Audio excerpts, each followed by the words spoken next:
हम लोग पढ़ने वाले हैं ट्यूबरक्लोसिस के बारे में। ट्यूबरक्लोसिस को हम लोग कॉच डिजीज़ के नाम से भी जाना जाता है। ये कम्युनिकेबल क्रोनिक ग्रैनुलोटोमस डिजीज़ है जो कि मायोबैक्टीरियम ट्यूबरक्लोसिस करवाता है।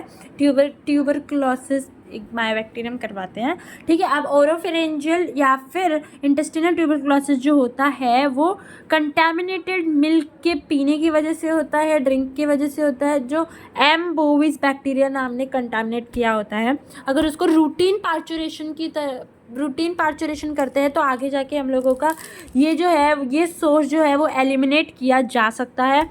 उसके बाद एम एवियम जो होता है वो एन इंट्रासेलुलर जो होता है वो एक नॉन पैथोजेनिक रहता है नॉर्मल इंडिविजुअल के लिए, बट एड्स पेशेंट में वो इन्फेक्शन करा सकता है। मोड ऑफ ट्रांसमिशन देखेंगे तो इंजेक्शन, इनहेलेशन और इनॉकुलेशन।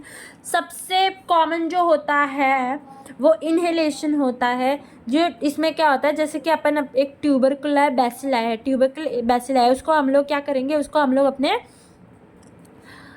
सपोज हमारे किसी में प्रेजेंट है, सामने वाले पर्सन में जो इन्फेक्टेड है, ठीक है, तो अगर वो कफ करेगा या फिर वो स्नीज करेगा तो उसका जो है वो एयर ड्रॉपलेट्स के फॉर्म में बाहर इन्वायरमेंट में आएगा, और वो एयर ड्रॉपलेट जब सामने वाला अनइन्फेक्टेड पर्सन इनहेल करेगा, मतलब वो सांस लेगा, तो वो अंदर जाएगा, तो उससे भी इन्फेक्शन हो सकता है। इंजेक्शन यानी कि सबसे पहले ट्यूबरक्लोसिस जो होता है वो ट्रांसमिट होता है नॉन पास्चुरेटेड, यानी कि स्टेरिलाइज्ड मिल्क नहीं, मतलब अगर वो मिल्क स्टेरिलाइज नहीं है तो उससे होता है कंटामिनेटेड मिल्क, जो कि एम बोविस बैक्टीरियम ने कंटामिनेटेड किया होता है। इनॉकुलेशन जो होता है वो extremely rare mode of transmission है। ये क्या होता है, अगर कट लग गया किसी सर्जरी के थ्रू या फिर कोई अदर दूसरे इसमें टीबी है तो ट्रांसफ़र हो सकता है, ये सारी चीज़ें, ठीक है। अब पैथोजेनेसिस की बात करेंगे तो सबसे पहले हम लोग क्या करेंगे, सबसे पहले हम लोग इमेजिन करेंगे कि हम लोगों ने इनहेल कर लिया है ट्यूबरकुलाई, ठीक है, इनहेल कर लिया है ट्यूबरकुलाई। उसके बाद एल्व्यूलर माइक्रोफेज इन्फेक्शन हो जाएगा, मतलब एल्व्यूलाई में हम लोगों का इन्फेक्शन हो जाएगा, माइक्रोफेजेस इन्फेक्शन हो जाएगा, और वो इन्फेक्शन होने के बाद वहीं पे मल्टीप्लाई होगा, अल्विलर सैक में मल्टीप्लाई होगा। मल्टीप्लाई होने की वजह से टी सेल एक्टिवेट हो जाएगा, और टी सेल बनने के बाद एक्टिवेट होने के बाद वो ग्रैनुलोमा फॉर्म कर देगा, जिसके मिड में हमारा कैशियस नेक्रोसिस हम लोगों को देखने को मिलेगा। देन हम लोग पढ़ेंगे प्राइमरी ट्यूबरक्लोसिस के बारे में। तो ये ऐसा टाइप ऑफ इन्फेक्शन है जो अनसेंसिटाइज्ड बिफोर अनसेंसिटाइज पीपल में देखने को मिलता है, जिसको हम लोग प्राइमरी ट्यूबरक्लोसिस बोलते हैं, मतलब जिनमें पहले नहीं देखने को मिला है उनमें अभी देखने को मिलता है। सोर्स ऑफ इन्फेक्शन की बात करेंगे तो सोर्स ऑफ इन्फेक्शन जो होता है, ये सोर्स ऑफ ऑर्गेनिज्म जो होता है वो हमेशा एक्सोजेनिक होता है, मतलब एक्सोजेनिक बाहर की चीज़ों से होता है।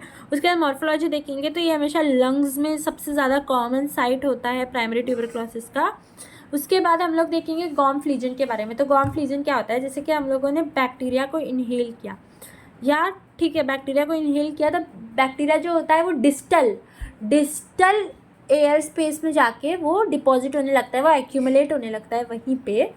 उसके बाद वो वहीं पे एक्यूमुलेट होने लगता है, तो वो usually upper part of lower lobe and upper part of lower lobe and lower part of upper lobe में और नियर प्लूरा ये लीजन देखने को मिलता है। अब गॉम कॉम्प्लेक्स की बात करेंगे तो 2 से 4 वीक बाद हम लोगों को इन्फेक्शन के 2 से 4 वीक बाद एक ग्रे और वाइट कलर का 1 से 1.5 सेंटीमीटर का हम लोगों को एक डेवलपमेंट दिखेगा, एरिया डेवलप दिखेगा, उसको हम लोग गॉम्स फोकस के नाम से जाना जाता है, जो इन सेंटर जो आगे जाके सेंटर में क्या बनाते हैं, कैशियस नेक्रोसिस दिखने को मिलता है। उसके बाद प्राइमरी फेट ऑफ गॉम कॉम्प्लेक्स में हम लोग पढ़ने वाले हैं कि प्राइमरी फेट क्या है इसका।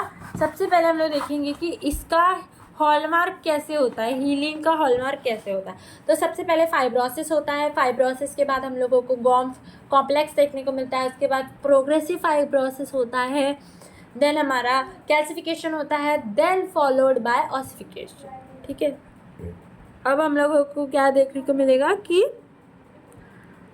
स्पूटम फॉर AFB जो होता है वो रेयर होता है, कैविटी फॉर्मेशन रेयर होता है, हीलिंग जो होता है वो कैल्सिफिकेशन के थ्रू होता है। उसके बाद एक्स्ट्रा पल्मोनरी कॉम्प्लिकेशन जो होता है वो बहुत ज़्यादा कॉमन होता है।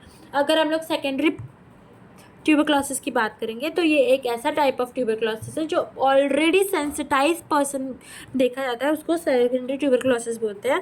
सोर्स जो है वो मोस्ट कॉमन सोर्स जो है वो रिएक्टिवेशन, लैटेंट इन्फेक्शन का रिएक्टिवेशन हो जाना, और बहुत रेयर केस में हम लोगों को देखने को मिलता है एक्सोजेनिक इन्फोर्समेंट। इसके बाद मॉर्फोलॉजी की बात करेंगे तो लोकेशन जो होता है वो सेकेंडरी ट्यूबरक्लोसिस का जो होता है वो कोई भी लोकेशन हो सकता है, बट लंग्स जो है वो मोस्ट कॉमन साइट होता है। तो लंग्स में भी सेकेंडरी ट्यूबरक्लोसिस के केसेस में एपिक्स मतलब अपर लोब का जो एपिक एरिया है, दोनों एक या फिर दोनों लंग्स में हम लोग को देखने को मिलता है with in 1 to 2 centimetre of apical pleura. ठीक है, उसके बाद हम लोग क्या देखने वाले हैं, उसके बाद हम लोग पढ़ने वाले हैं उसके अपीयरेंस के बारे में। तो वो स्मॉल फोकस इसमें देखने को मिलता है, कॉन्सोडाइलेशन होता है, शार्प होता है, फर्म होता है, ठीक है, greyish white to yellow in colour होता है। उसके बाद हम लोग फेट की बात करेंगे। तो फेट में हम लोग क्या पढ़ने वाले थे, फेट में हम लोग पढ़ने वाले थे इसका हीलिंग कैसे होता है। सबसे पहले होता है फाइब्रोसिस, देन कैल्सिफिकेशन और रेयरली हमारा ऑसिफिकेशन होता है।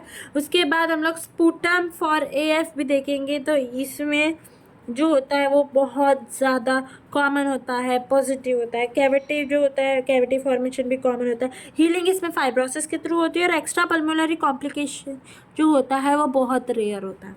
ठीक है, तो ये था हमारा ट्यूबरक्लोसिस। Thank you.